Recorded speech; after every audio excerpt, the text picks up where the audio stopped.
Hey guys, I'm back and I'm here to talk about Champions Online, which is a superhero MMO designed by Cryptic Studios. It was released in 2009, and so I made a character and called him Agent T, and I got him to max level, which is 40.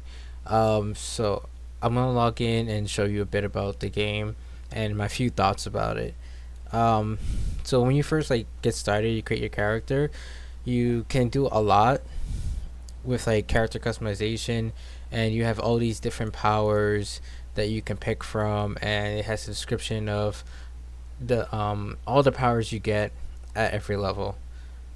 You don't get to visually see the powers. You just get to kind of read the text about what it's about, um, which is okay, and you have a few information about the character.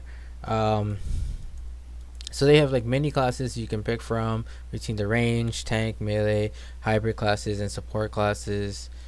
Um, and the powers are all unique and different from each other, and they're pretty cool.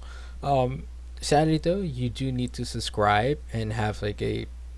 It's free to play game, but they designed it in a way that you kind of have to subscribe to get all the nice features.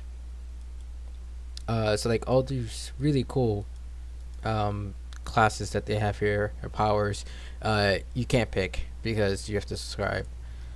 For my character, let's say, but character customization is pretty good. You could change a lot with the character. You could go into different hairstyles with the eyebrows, head types. You could change a lot with it. And some people just go crazy with the character customization with this.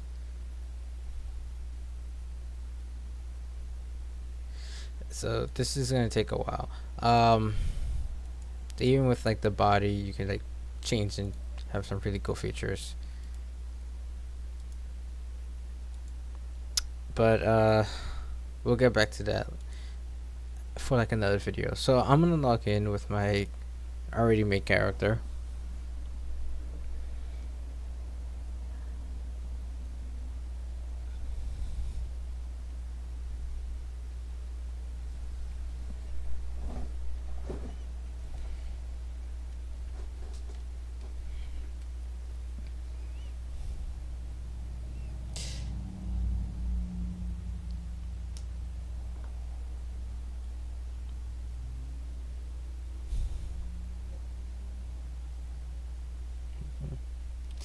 Okay, so right off the bat, they always welcome you and they show you the stuff that's in the store.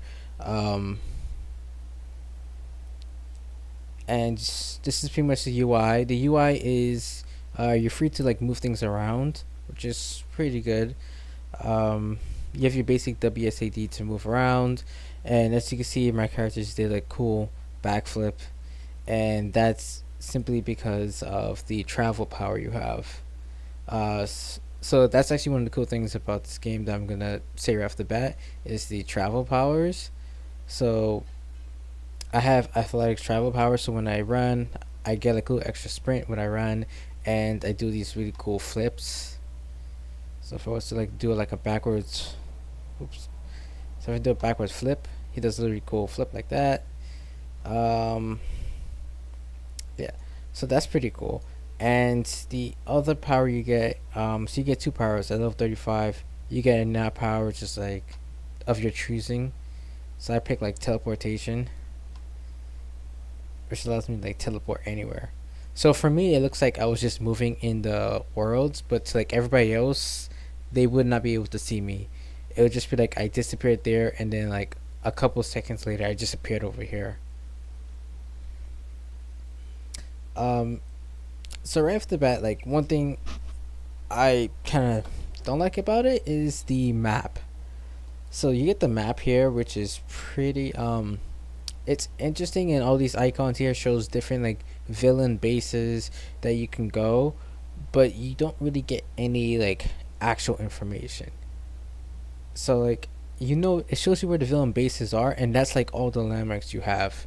The exclamation point shows you where like quest icons are, but you don't know like specifically like where certain groups of villains that you could find. You have to learn that in the game from playing. So like when you first start off, this area over here, which is actually known as like the west side, uh, it's not even shown up on the map. You don't even know this is called the west side unless you've actually go there in game, and this is where all the low levels are. So everything here is all low levels, and then you go to the center, which gets the higher levels, and then end game, towards the right is like it's the downtown area, and that's where all the higher levels are. But the map doesn't give you basically no information whatsoever. It's terrible. So starting from like level one, you get to create your character, which is fine, um, and you do the missions. But leveling is extremely slow. It's very difficult. So you have these things here, which are called like alerts, and this. So these are like grab alerts and different things you could do. These are like group missions. So like if you do this mission, you log in with like few other players that are doing it, and you defeat like a villain, and it changes like every 5 minutes or 5 to 10 minutes. There's like a new alert. So this one's for like experience. This one's for like different mods. This one is for there's a smash alert which gives you extra money. So if you're broke, you could do this. So these things here are just pretty much like boss battles that you do with like a group of friends for money and like rewards and stuff. And this is pretty much your end game. I mean, that's it. That's these things here is all that you do for end game. There's nothing else to do. And once you start at like level one, leveling is so slow that you just have to do the grab alerts, which gives you XP, like a lot of experience. So you just get like an experience booster, put it on, and just do this over and over and over and over and over again, and then that's it. That's end game, and that's leveling up. And then end game, you could continue doing it. You'll probably do like other ones to get like mods and stuff for your character. But then you want to get these questite because they can be used to buy better gear at high levels. So that's what you need the most. So pretty much you're just gonna be running this over and over again. Other than that, they have like frequent events you can do. You can get multiple costumes, which are pretty cool. The emotes that they have is amazing. They have a lot of emotes that you can use. So I know there's a cough one. And if you look at your character, he will actually be coughing. So that's also cool, and the art style is not bad. I have no problem against the art style. My main issue right now is like lack of actual content, and the fact that for most of the stuff you have to do, you have to end up paying for it. Um, Character stats, the UIs could use like an upgrade. They're not like overly satisfying to look at, but the skills you get is pretty cool. The specialization tree is interesting in the sense that you get to add certain extra bonuses to your powers and customize your character even more. Um, and like you get to these like all your abilities you get. So and you get to rank up. You get like skill points, like advantage points here, and then I could like go to train and get like an ability, like this ability, and go get like this power and like purchase it, and then this sub machine gun burst like ability that I have will get like modified.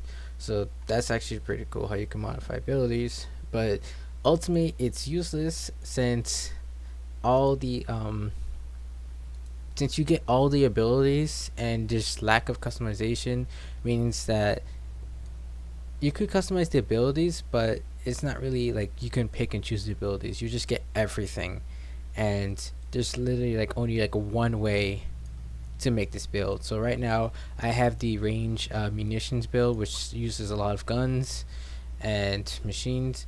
And overall, there's literally only one way to make this build. If you do it any other way, your munitions build would just end up being weak. Uh, so pretty much at the end, you just most likely talk to other players, and they'll tell you the proper way and the proper rotation to use the character. So the only real customization you have in the game is to customize the look of your character, which gets limited because of the cash shop. You need to go to the cash shop you have to spend real money to buy zennies, and then you can buy costumes and different outfits for your character that you want. You can get different auras. You can also buy hideouts and vehicles. Um, but it's not recommended to buy anything in the store, since the amount of money you would pay for this and the amount of money you have to spend to get the zennies does not equate.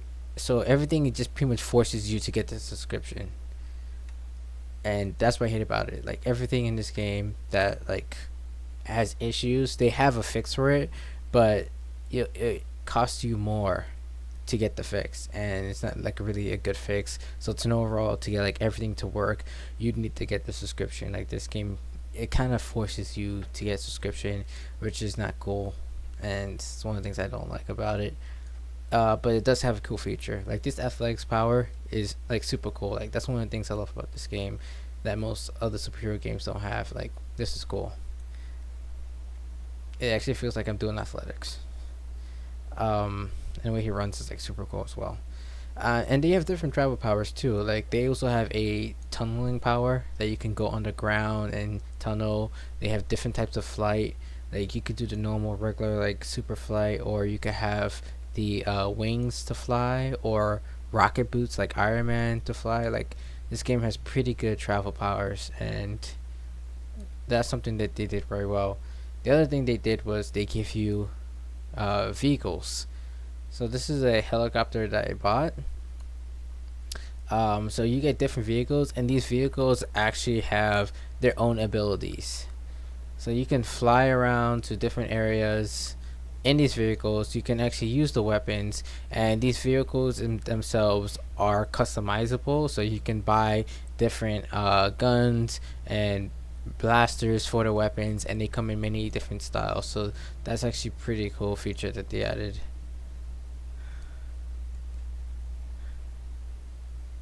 The other thing that's pretty cool about this game is you got this giant spaceship here, and it takes you to different areas. So you can go to the Canadian wilderness, which is a nice new map area. So the area we're in right now is Millennium City, and this is like the whole map for it. And there's like about 4 other maps you could go into: Monster Island, the Southwest Desert, the Canadian Wilderness, and Vibora Bay. All these here are different areas you could go into, but sadly, not much happens in these zones. So most of the time, everyone just stays in Millennium City, because if you don't like to level up in Millennium City, you can always you get a quest from like different NPCs to go to these places, and you can just stay there and level up all the way to level 30 or like level 40, which is max level, because they're pretty much like a separate zone. So like, you from like level 10, you could go to Canadian Wilderness, and you'll be able to take quests from level 10 all the way to level 30, and you would never have to go back to Millennium City. So and it's a cool thing for like a story wise, because it makes you feel like your superhero is more than just protecting this city. Like, he's protecting the world. And like always, you can make a super group of friends, but the population is seemingly high. But for the most part, most people just stay in Millennium City and just talk in chat, I guess, and talk about how there's other superhero games that used to be there, like City of Heroes, or just do nothing. Right now it's in the middle of the day, so there's not much people online, but towards like, I guess nighttime or the evening, a lot more people log on. They'll just stand here, show off their characters. Leveling, you don't worry about buying gear. It does nothing for you. These are all the gears you get. Your primaries are your they give you like your main stat, then you have like secondary gears for like everything. You don't have to like towards the end game at max level, you just be grinding to get better gear. And while you're leveling, don't even worry about gear. Replace it as you see fit. It makes no difference leveling up. End game is when you want to change it. And that's pretty much it. Overall, it's it could be a pretty good game, but the kind of like pay to win experience and the lack of end game mechanics and stuff to do is really disappointing. So this is one of these games where like you just play it, level up, or if you don't have friends online to like continuously spam these missions, and this game just gets boring. And that's about it. Thanks for watching, and I'll look forward to my next video.